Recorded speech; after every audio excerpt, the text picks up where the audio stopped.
Hi everyone, today in my this video I am going to show you how you can fix camera problem in your device Infinix Smart 4 and Plus.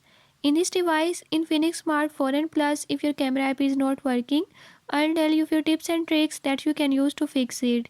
Before I start, if you are new to my channel, don't forget to subscribe and press bell icon. Watch complete video and learn how you can do it. Let's watch.